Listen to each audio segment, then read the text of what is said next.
에게 알려지매 바로와 그의 신하들이 그 백성에 대하여 마음이 변하여 이르되 우리가 어찌 이같이 하여 이스라엘을 우리를 섬김에서 놓아보내었는가 하고 바로와 곧 그의 병거를 쓰고 그의 백성을 데리고 갈새 선발된 병거 600대와 애굽의 모든 병거를 동원하니 지휘관들이 다 거느렸더라.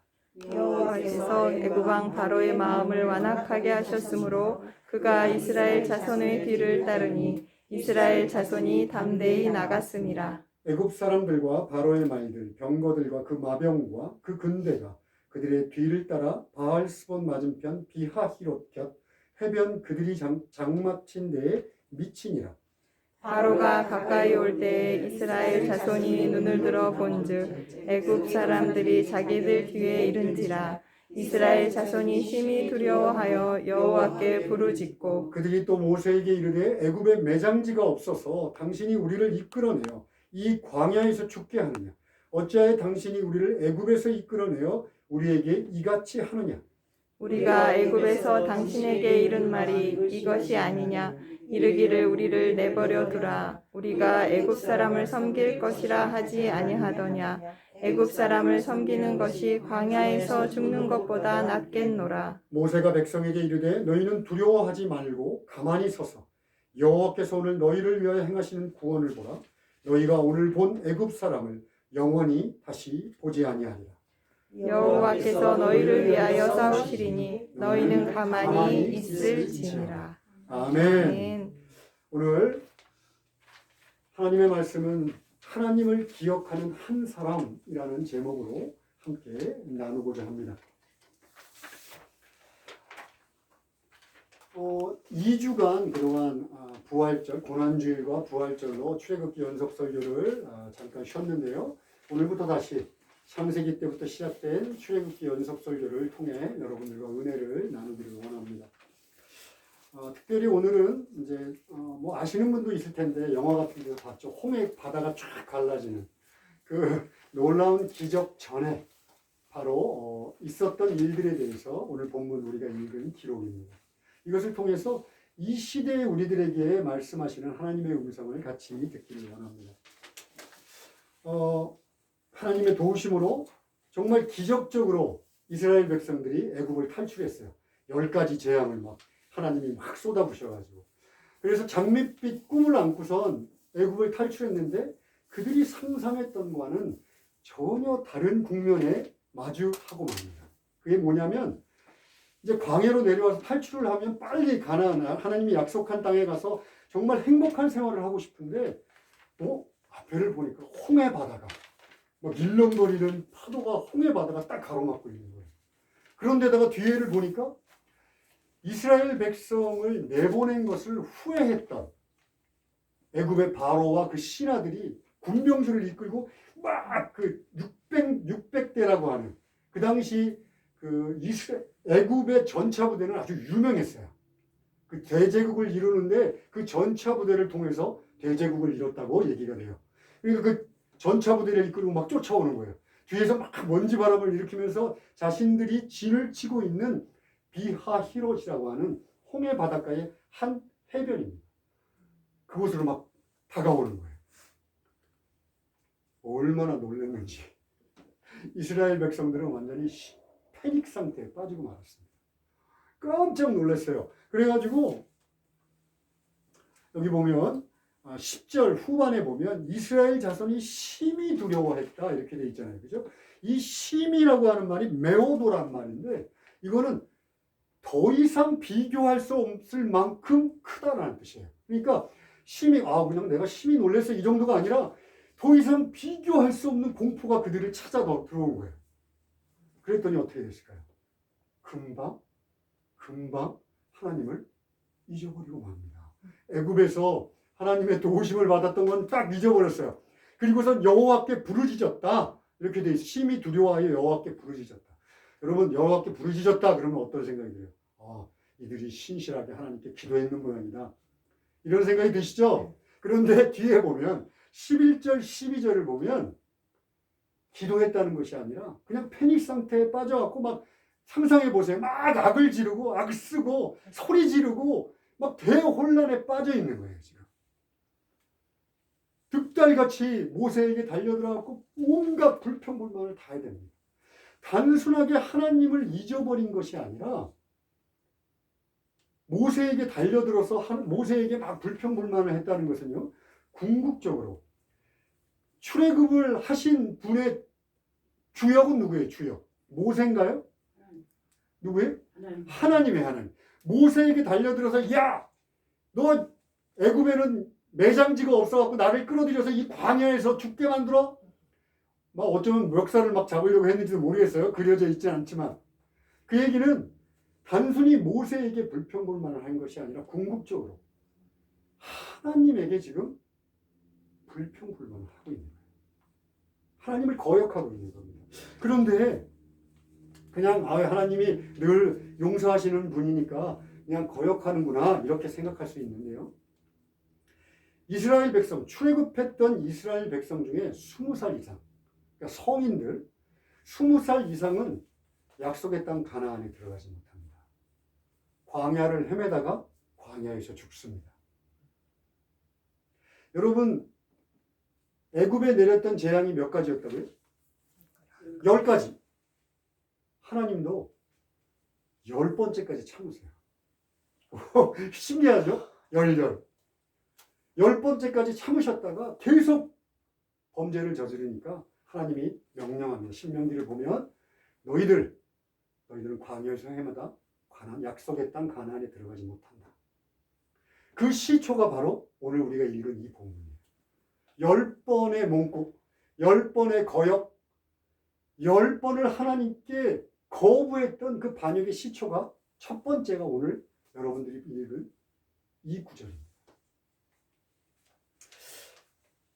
그런데 이와 대조적인 인물이 한 명 나와요.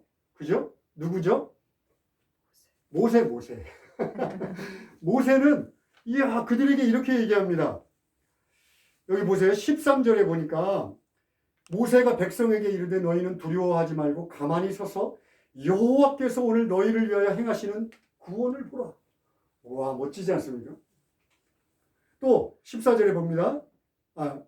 여호와께서 너희를 위하여 싸우시리니 너희는 가만히 있을지어다.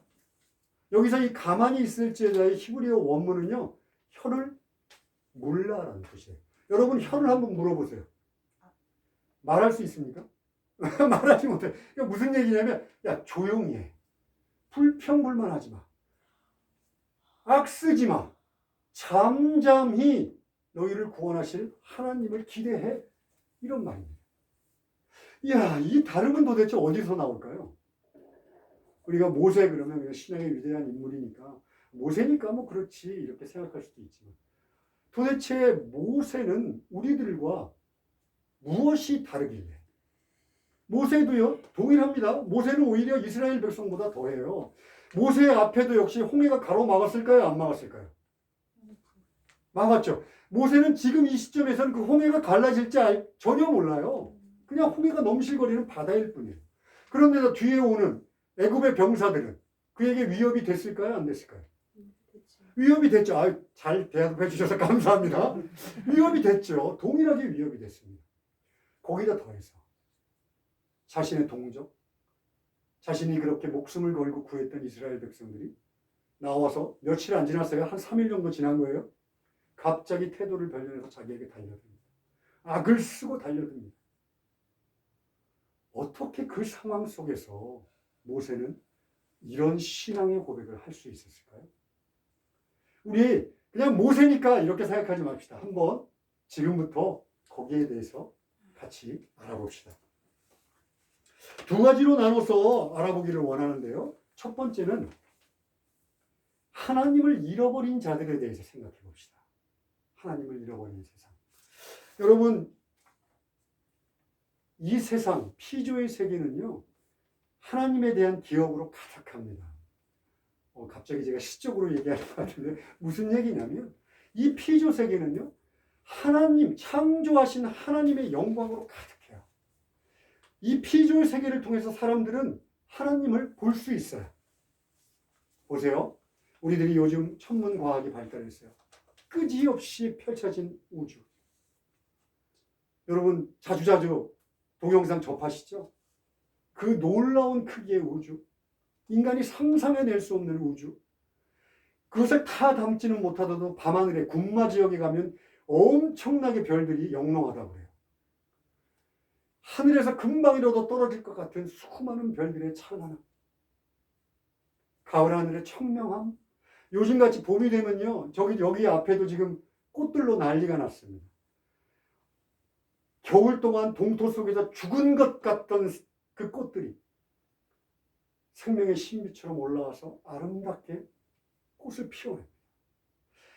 여호와의 그런 흔적을 얘기하려고 그러면 아마 말로 다 할 수 없을 거예요. 여러분, 잔잔하던 파도가 갑자기 일렁거리는 집채만한 파도를 쏟아내는 거 본 적 있으신가요? 얼마 전에 천둥번개 끝내줬어요. 그죠? 제가 이 설교 준비할 때 하나님이 일부러 거기 맞춰서 천둥번개를 주신 것 같아요. 천둥번개, 사람들이 너무너무 깜짝 놀라게 쏟아지는 장대비, 하나님에 대한 경외감을 느끼기에 부족하지 않습니다. 거기다가 이 피조 세계는요, 가만히 보고 있으면 하나님의 영광을 찬양하고 있는 것 같아요. 소리 높여 노래하고 있는 것 같아요. 그런데 오직 인간만이 무의식적이든 의식적이든 하나님을 잊어버립니다. 하나님의 흔적을 잊어버려요. 곳곳에서 발견될 수 있는 하나님의 흔적을 인간들은 무시하려고 합니다. 오늘 저희들이 읽은 이 애굽과 이스라엘 백성이 그 대표적인 예로 아주 자세하게 설명해 주고 있습니다. 여러분, 애굽은요, 한 며칠 전까지만 해도 하나님의 그 놀라운 진노, 우리가 진노라고밖에 표현할 수 없어요. 그 진노를 생생하게 경험했습니다. 그런데 그들이 그 며칠 사이에 하나님의 그 진노를 잊어버렸어요. 이야, 이렇게 빨리 하나님의 진노를 잊어버릴 수 있다니 신기할 정도입니다. 아직 자신의 아들을 잃어버린 어미가 통곡하고 있는 그 곡소리가 멈추기도 전에 그들은 하나님을 향해서 반역의 빛을 높이 들어올립니다.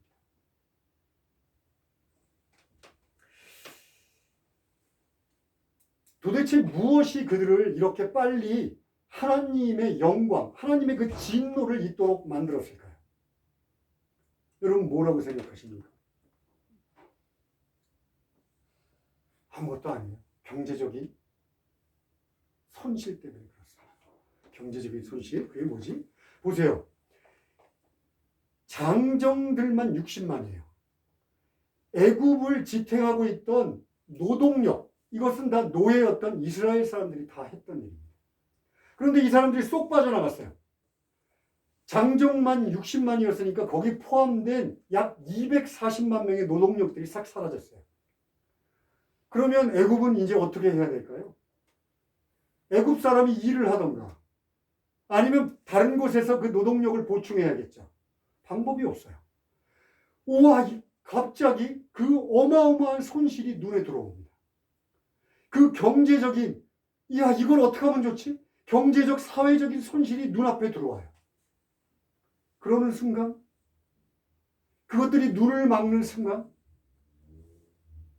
하나님의 진노, 며칠 전까지 내렸던 그 놀라운 하나님의 진노는 그들 머릿속에서 점점 사라집니다. 그리고 그들이 뭘 끌고 오죠? 애굽의 전차부대, 그리고 마병, 기병, 군대들을 끌고 옵니다. 여러분, 이건 그냥 전차부대를 끌고 왔다 이런 개념이 아니라요, 바로와 그 신하들이 자신들이 의지하고 있던 것들을 습관을 쫓아 다시 사용한 거예요. 애굽의 나라를, 애굽 제국을 형성하고 있었던 것은 이 군사력이었습니다. 그러니까 하나님에 대한 기억을 잊어버리는 순간 이제까지 자신들이 의지했던 것을 다시 들고 일어납니다. 그리고 하나님을 거역하고 이스라엘 백성을 쫓아와요. 그 결과는 뭐였을까요? 다음에 또 알아보겠지만 전멸입니다. 실제로 에집트의 역사 속에서 이 모세의 출애굽 상태 이후에 왕조가 바뀌어요. 왕조가 바뀝니다. 애굽의 역사 속에 기록되어 있습니다. 그들이 자신들이 그렇게 자랑했던 전차 부대들이 홍해에 다 쓸려서 전멸합니다. 그리고 외부에 있던 이민족이 새로운 왕조를 세워요. 자, 그렇구나. 애굽은 그렇구나. 여러분들 우리는 어떻습니까? 우리는 많이 차이가 있나요? 우리도 내 눈앞에 이익이라고 생각되는 건가? 내 욕심을 채울 만한 것이라고 생각되어지는 것이 내 눈에 들어오면요. 하나님은 이순위로 밀립니다. 하나님은 이순위로 밀려요. 우리 솔직하게 얘기하자고요. 그리고 그동안 자기가 믿고 있던 것, 내가 습관을 쫓아서 갖고 있던 나의 특기라고 생각되는 것을 가지고 하나님을 위해서 일하는 것이 아니라 하나님의 눈을 가리는 방법을 씁니다. 세상 사람들보다 우리들은 더 못됐는지도 몰라요. 왜 그런지 아세요? 그렇게 잘못을 해놓고 하나님의 말씀의 일부를 딱 채용해서 하나님은 절대로 나를 멸망시키지 않아. 나를 반드시 용서할 거야. 하나님의 말씀마저 이용해서 자신의 욕심을 채웁니다. 이게 우리들이에요. 자, 그 반대편에 서 있는 이스라엘을 봅시다. 이스라엘은요, 하나님이 그들을 얼마나 사랑하셨는지 몰라요. 그들의 고통에 귀를 기울이셨고, 그들의 고통을 깊이 이해하셨습니다.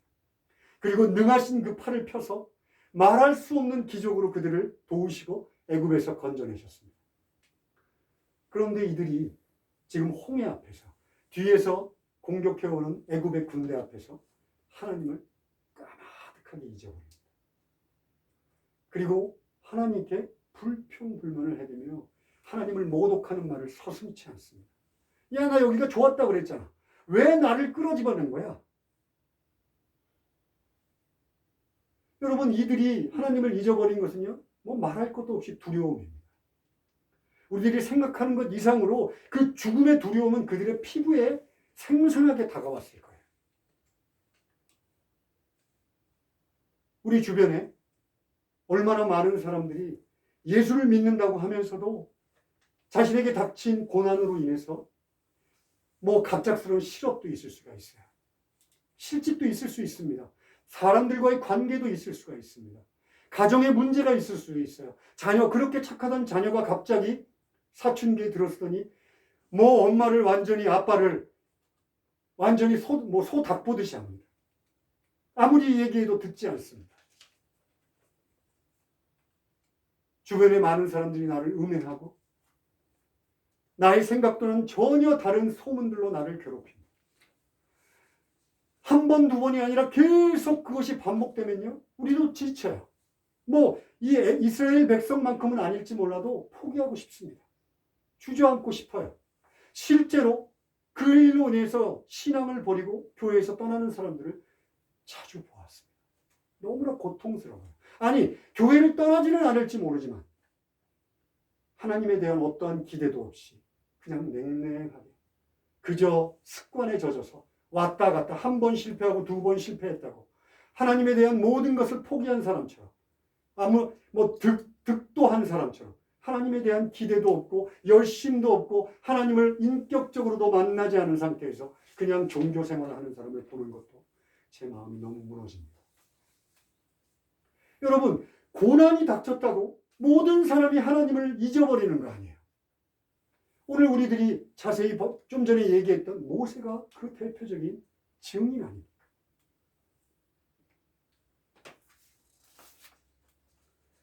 두 번째, 우리 모세를 통해서 위기의 순간에도 어떠한 어려움 속에서도 하나님을 기억하고 믿음으로 반응했던 모세와, 자, 모세를 통해서 그렇다면 하나님을 기억한다는 것은 무엇인가? 하나님을 기억한다는 것은 뭔가? 그리고 하나님을 기억해서 믿음으로 반응한다면 우리가 최종적으로 얻게 되는 것은 무엇인가에 대해서 한번 살펴봅시다. 여러분, 믿는다고 하는 것은요, 하나님을 믿는다, 하나님을 기억한다, 이렇게 할 때는 하나님이 행하신 일을 기억하는 것이 아니라 하나님 자신을 기억하는 거예요. 이것을 교회적인 용어로 하나님을 인격적으로 기억한다, 이렇게 얘기합니다. 물론 하나님이 행하신 일들이 하나님을 어느 정도 드러내고 있기 때문에 그 일들을 통해서 내가 하나님을 더 깊이 알아가는 것 굉장히 중요합니다. 그러나 내 생각이 하나님이 행하신 일에만 집중이 되면, 마치 생일이 맞아서 아빠가 좋은 선물을 갖고 왔는데 선물을 탁 낚아채가지고 아빠는 쳐다보지도 않는 것과 똑같은 결과를 맞이합니다. 그 장난감이 고장나고 선물이 그저 한물 가버리면 아빠에 대한 기억은 생기지 않습니다. 여러분, 하나님을 기억한다고 하는 것은 하나님을 인격적으로 기억한다는 것을 말해요. 하나님 자신을 기억한다는 것을 말합니다. 모세가요, 하나님께서 모세를 부르셨어요. 모세를 불렀을 때 우리가 살펴본 거 기억하시는지 모르겠지만 저 안 해요. 저 안 해요 라고 얘기했어요. 그죠? 안 하겠습니다. 그랬더니 하나님께서 그를 계속 찾아오세요. 계속 찾아와셔서 어쩔 때는 혼내기도 하고 어쩔 때는 설득하기도 하고 그렇게 모세를 만져주십니다. 이것을 바로 인격적인 관계라고 해요. 그런데 이스라엘과 애굽에도요, 동일하게 하나님이 기적을 행하셨어요. 모세를 통해서긴 하지만 모세에게 하나님이 기적을 행한 것처럼 똑같은 기적을 행하십니다. 그렇죠? 애굽에는 부정적이고 공포스러운 경험의 기적이었고, 반대로 이스라엘은 긍정적이고 해방의 기쁨이 가득한 기적이었어요. 그런데 그들은요, 하나님을 인격적으로 만날 수 없습니다. 아무리 기적을 받는다고 하더라도 하나님을 인격적으로 만날 수 없어요. 이걸 잘 이해하셔야 합니다.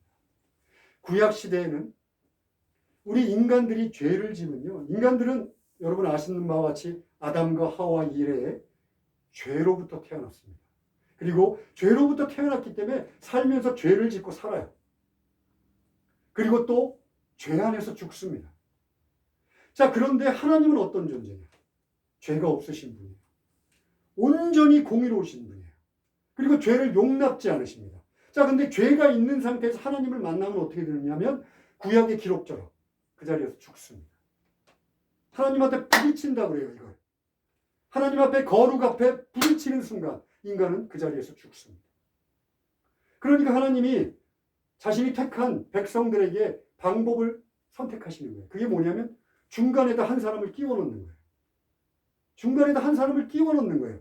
당신께서 스스로 택한 자를 한 사람 끼워 넣습니다. 그래서 그들을 통해서 만나세요. 그들도 이 중간에 낀 사람을 통해서 하나님을 만납니다. 이것이 구약의 방법입니다. 이걸 중재자, 중보자라고 얘기합니다. 모세가 그런 역할을 해요. 그러니까 모세가 그들에게 찾아가서 하나님의 기적을 전할 때 이 모세는 중보자, 중재자의 역할을 해요. 그러니까 이들이 기적을 본다고 하지만 하나님을 인격적으로 만날 수 있는 방법이 없습니다. 조금 어렵죠? 어렵나요? 안 어렵나요? 괜찮나? 자, 그런데 하나님은요, 모세는 택하셨어요. 모세를 택하셨어요. 그래갖고 뭐라고 그러시냐면 이렇게 얘기합니다. 우리 출애굽기 33장 11절 전반 우리 한번 읽을까요? 같이 시작. 사람이 자기의 친구와 이야기함 같이 여호와께서는 모세와 대면하여 말씀하시며. 네. 하나님께서 모세를 뭐라고 그러셨대요? 친구와 이야기. 즉 친구처럼 대했다는 거예요. 자, 이렇게 딱 보면 이거는 모세 얘기지. 아까 얘기했지만 모세 얘기지 뭐. 또 이런 생각이 듭니다. 아니에요, 여러분. 모세에게 어떤 특별한 자격이 있어서 하나님이 그를 친구처럼 대한 거 아닙니다. 모세가 어떤 특별한 자격이 있어서 그를 중보자로 세운 것 아닙니다. 하나님께서 당신의 주권이라고 하는 일방적으로 그를 택하셔서 당신의 일을 맡기셨어요. 그리고 그 일에 합당하도록 하나님께서 찾아가셔서 인격적으로 만나주셨습니다. 그리고 그에게 친구와 대면하듯이 조분조분 당신의 뜻과 계획을 말씀해 주셨어요. 뭐 어떤 사람은 만나주지도 않고 어떤 사람은 택하고 이거 좀 불공평한 거 아니에요? 아니요. 하나님은 이 중보자들을 통해서 계획하신 것이 있는데 바로 궁극적인 중보자, 우리들의 메시아 예수 그리스도를 예표하셨습니다. 예수 그리스도가 이 땅에 오시면 궁극적인 중보자, 더 이상은 중보자가 필요 없는 중보자의 역할을 완성하실 것이라는 것을 구약의 개념을 통해서 쭉 예표하고 있는 거예요. 중보자를 택해서 사무엘을 택하고 모세를 택하고 아브라함을 택하고 나중에 다윗을 택하고 그들을 택해서 결국 궁극적으로 나타나실 메시아 예수 그리스도를 예표하고 있습니다. 여러분, 모세는요, 하나님께서 찾아오셔서 친구처럼 얘기를 해주시니까 모세는 이렇게 생각했어요.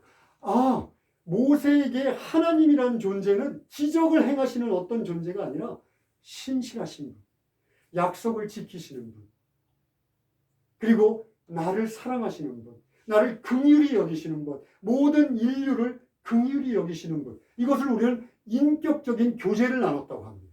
인격적인 관계로 하나님을 알았다 합니다. 여러분, 예수님께서 이 땅에 오셨어요. 그래서 십자가에 달려 죽으셨습니다. 그죠? 십자가에 달려 죽으시면서 그분께서 하나님과 우리 사이에 화목을 이루셨습니다. 즉 중재자, 중보자가 해야 될 일을 그분이 이루셨어요. 단 한 번에 영원토록. 예수님이 돌아가셨을 때 하나님의 임재하는 곳이 뭐냐면 지성소예요. 지성소. 그 지성소에를 손바닥 이만큼의 두께보다 더 두꺼운 휘장, 천막이 이렇게 쭉 막고 있습니다. 그런데 예수님께서 돌아가시니까 위에서부터 반쪽으로 쫙 찢어졌습니다. 이것이 무슨 얘기냐면 하나님과 우리를 가로막고 있다, 구별하고 있던 두려움의 장막이 찢어진 거예요. 그전까지는 어떤 사람의 도움을 받고 들어가지 않으면 안 되는 그 장막을 예수님께서 십자가에 달리셔서 우리들의 죄를 다 사하여 주시고 당신의 십자가의 사역을 다 완성하는 순간 그 장막이 반으로 찢어집니다. 그리고 누구든지 이제 모세나 제사장의 도움 없이 누구든지 예수님 앞으로 들어갈 수 있게 되었어요. 이것이 바로 모세가 했던 중보자의 사역, 그 중보자의 사역을 예수님께서 이루심으로 이제는 우리는 옛날에 애굽이나 이스라엘 백성처럼 두려워서 하나님을 멀리하는 것이 아니라 누구든지 기쁜 마음으로 하나님 앞에 나아갈 수 있게 되었습니다. 누구의 도움도 없이 나아가서 하나님을 직접 만날 수 있게 되었어요. 여러분, 이 관계가 어떤 관계냐면 아까 모세에게 뭐라 그러셨다고요? 내 친구? 예수님께서 십자가의 사역을 바로 앞에 두고 우리에게 이렇게 얘기합니다. 요한복음 15장 15절 우리 같이 읽을까요? 시작. 이제부터는 너희를 종이라 하지 아니하리니 종은 주인이 하는 것을 알지 못함이라. 너희를 친구라 하였노니 내가 내 아버지께 들은 것을 다 너희에게 알게 하였음이라. 예수님께서 이 땅에 오셔서 십자가에 달려 죽으시고 그 지성소의 장막을 반으로 쪼개면서 우리들이 자유롭게 하나님 앞에 나아갈 수 있게 하신 것은 무엇이냐면 내가 너희를 이제 종이라 여기지 않아. 아까 모세에게 얘기했던 것처럼 하나님이신 예수님께서 우리를 친구라 여기겠다. 친구라 여긴다는 건 뭐냐면 하나님께서 내게 가르쳐 준 것, 하나님이 얼마나 신실하신 분인지, 하나님 아버지가 얼마나 긍휼하신 분인지, 하나님 아버지가 얼마나 사랑이 많으신 분인지, 그리고 얼마나 능력 있은 분이지, 그것을 너희들에게 알게 하겠다는 거예요. 즉 인격적으로 너는 이제부터 누구의 도움도 받지 말고 하나님께 나아가라 라고 예수님이 십자가에 달려서 죽으시면서 열어놓으신 길이에요. 그런데 여전히 어떤 목사, 유튜브에 이 사람 유명한 목사래. 야, 저 사람 말씀 잘한대. 저 사람 기도 잘한대. 야, 저 권사 능력 있대. 저 장모가 끝내준대.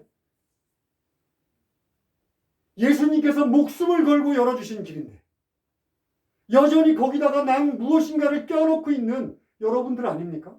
저와 여러분들 아닙니까?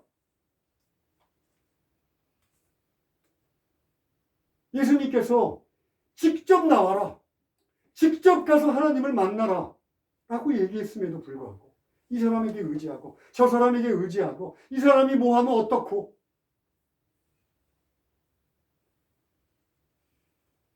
그러면요 애굽이나 이스라엘이나 차이 없어요. 우리들이나 위험의 순간, 유혹의 순간이 찾아오면 하나님은 잊어져 버립니다. 하나님이 행하셨던 일들은요 그냥 없어지고 말아요. 여러분들이 인격적으로 하나님 만나는 방법은 무엇입니까? 날마다 말씀 피는 거예요. 날마다 단 10분이라도, 단 5분이라도, 단 3분이라도 하나님께 기도하는 거예요. 예배에 나와 예배 참석하며 하나님을 사모하는 겁니다.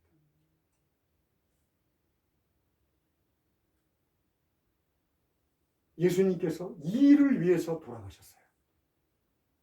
내가 너를 친구로 여기니까 오직 나만 의지해서 하나님께 나아가라. 그런데 또 기억한다고 하는 것은 만약 이렇게 얘기하면 내가 기도하고 말씀 보고 예배 잘 드리면 모든 것이 끝나겠구나 이렇게 생각하기 쉬운데, 하나님을 기억한다는 것은요 인내한다는 겁니다. 인내한다는 거예요. 여러분, 모세가 하나님의 부르심을 받고 바로 왕의 앞에 섰을 때 어떤 기분이었을까요? 바로 왕은 그 당시에 신처럼 추앙받는 사람이에요. 손가락 하나만으로 사람들을 다 죽일 수 있는 사람이에요. 더구나 모세는 바로를 피해서 40년간 도망했던 사람입니다. 그 사람이 하나님의 명령을 받고 바로 앞에 서서 감히 바로에게 어깨를 당당히 펴고 이스라엘을 내보내라 라고 얘기할 때 모세의 심정은 어땠을까요? 자신만만? 아니요. 우리가 그가 심정을 가진 사람이라고 본다면 그는 두려웠을 것입니다. 두근두근 했을 거예요. 그런데 바로에게 하나님은 계속해서 기적을 내려서 애굽 사람을 핍박하라고 합니다. 물론 하나님에 대한 기도도 있었겠지만 인간적으로, 심성을 가진 인간적으로 바로가 10번에 걸쳐서 거듭 약속을 어깁니다. 언제 이가 분노해서 나를 해칠지 몰라요. 그런데다가 자신이 그토록 목숨을 걸고 구하려고 했던 이스라엘 백성들은 자기를 등만 떠밀 뿐 무슨 일이 생기면 갖다 삿대질을 해야 됩니다. 아마 하루하루가 칼끝에 서 있는 심정이었을 거예요. 그런데 지금 또 기껏 탈출시켜놨더니 홍해가 가로막습니다. 뒤에는 애국 군대가 쳐들어옵니다. 모세는 지난 시간 동안 그리고 지금 이 역경 앞에서 무엇을 했을까요?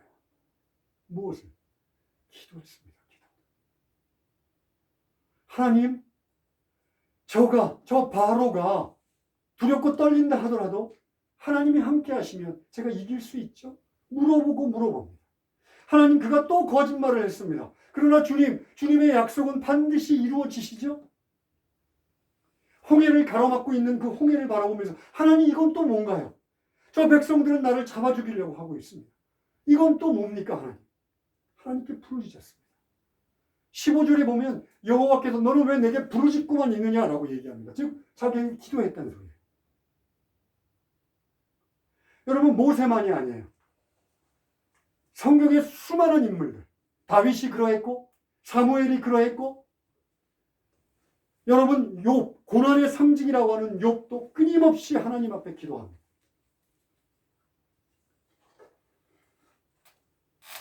신약에 가면 바울이 그러합니다.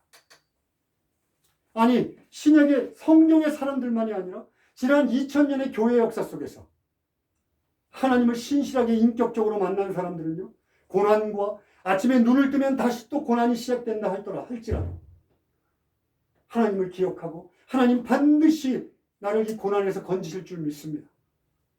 아버지, 내가 이 인내의 기도를 주님 앞에 드리지만 반드시 그 인내의 끝은 하나님께서 반드시 달콤함으로 채워줄 것을 믿습니다. 라고 기도했습니다. 여러분, 하나님을 기억한다는 것은 이처럼 인내하며 기도하는 것을 의미해요.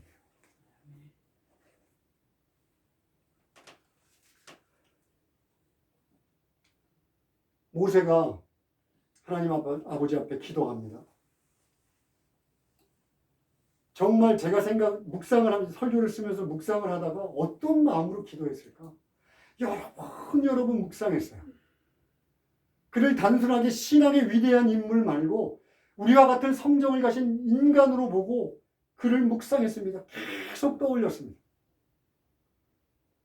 그의 심정이 제게 전해지는 것 같아요. 얼마나 힘들었을까? 얼마나 고통스러웠을까? 그럼에도 불구하고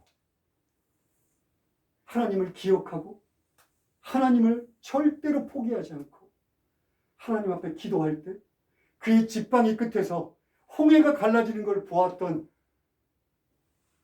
모세의 심정은 또 어땠을까요? 그가 지팡이를 내뻗자 그 일렁거리던 홍해 바다가 반으로 쫙 갈라지기 시작합니다.